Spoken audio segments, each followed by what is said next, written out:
Hello friends, welcome to the new episode of my channel. আমি মৈনাক আর আপনারা দেখছেন Mainak explained YouTube channel. তো আজকে এই ভিডিওতে তোমাদেরকে একটা আপডেট শেয়ার করব মেগাস্টার শাকিব খানের আপকামিং মাচ অ্যান্টিসিপেটেড একটা মুভি, সেটা হলো তাণ্ডব। যে সিনেমাটাকে নিয়ে আমরা প্রত্যেকে এক্সাইটেড, তো সেই সিনেমাটার কাস্টিংয়ে একটা নাম উঠে এসছে, তো সেটা নিয়ে আজকের এই ভিডিওটা।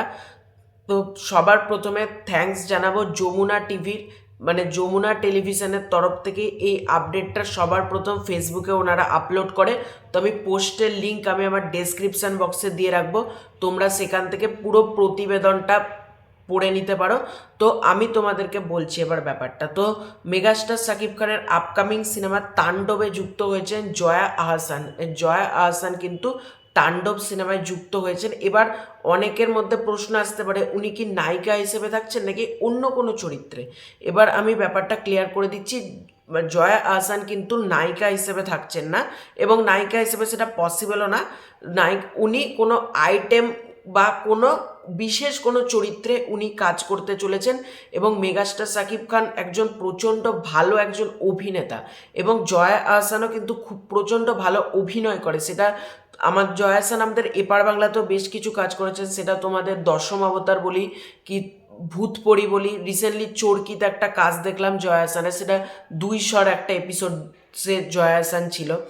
তো জয়া আহসান কিন্তু বেশ ভালো কিন্তু অভিনয় করে। সুতরাং তাণ্ডবে মানে কাস্টিংয়ে কিন্তু একটা বড় নাম বলা যেতে পারে যুক্ত হলো এই জয়া আহসানের হাত ধরে। কারণ আমরা যদি তুফান সিনেমাটার দিকে দেখি, তুফান সিনেমায় তো মেগাস্টার শাকিব খান একটা পিলারের মতন ছিল, কিন্তু তার পাশাপাশি যে অন্যান্য যে সমস্ত কাস্টরা রয়েছে, মানে তুফানেও কিন্তু মিমি চক্রবর্তী, চঞ্চল চৌধুরী, নাবিলা, এরকম প্রচুর বড় বড় কিন্তু কাস্টিং নিয়ে কিন্তু সিনেমাটা তৈরি হয়েছিল। এখানেও যদি তাণ্ডবে প্রথমেই যেমন জয়া আহসানটা যুক্ত হয়ে গেল, মানে এটা অফিসিয়ালি যমুনা টিভির মারফত জানানো হয়েছে, মানে যমুনা টিভি থেকে জানানো হয়েছে।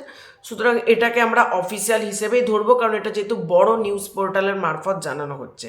এবং সিনেমাটা জানানো হয়েছে ঈদুল আজহাতে রিলিজ করছে, এবং প্রডিউস করছে এসভিএফ আলফায় চরকি। আমাদের এপার বাংলা থেকে এসভিএফ, ওপার বাংলাতে আলফায় চরকি। সুতরাং এটা বড় কাস্টিং নিয়ে, আমি চাই আরও বড় বড় কাস্টিং নিয়ে সিনেমাটা তৈরি হোক, কারণ কাস্টিংয়ে কিন্তু চমক রয়েছে। কারণ রায়হান রাফি জবে থেকে তাণ্ডব নামটা নিয়ে বলছেন, তখনই উনি বলছেন এই সিনেমার কাস্টিংয়ে কিন্তু একটা বড় চমক রয়েছে। সুতরাং প্রথম চমক কিন্তু আমরা পেয়ে গেলাম জয়া আহসানের নাম। এবার দেখা যাক আরও কারা কারা এই সিনেমার সাথে যুক্ত হয় ইন ফিউচার। রুক্মিণী মৈত্রর নামটা সত্যি হয় নাকি, বা নাজরিন নাহারনিয়া এই নামটা সত্যি হয় নাকি, আমিন খান, ফিরদৌস, কাদের নামটা আলটিমেটলি সত্যি হয়, কারা মেন স্টারকাস্ট হিসেবে থাকে, সেটার জন্য আমাদেরকে ডেফিনেটলি অপেক্ষা করতে হবে।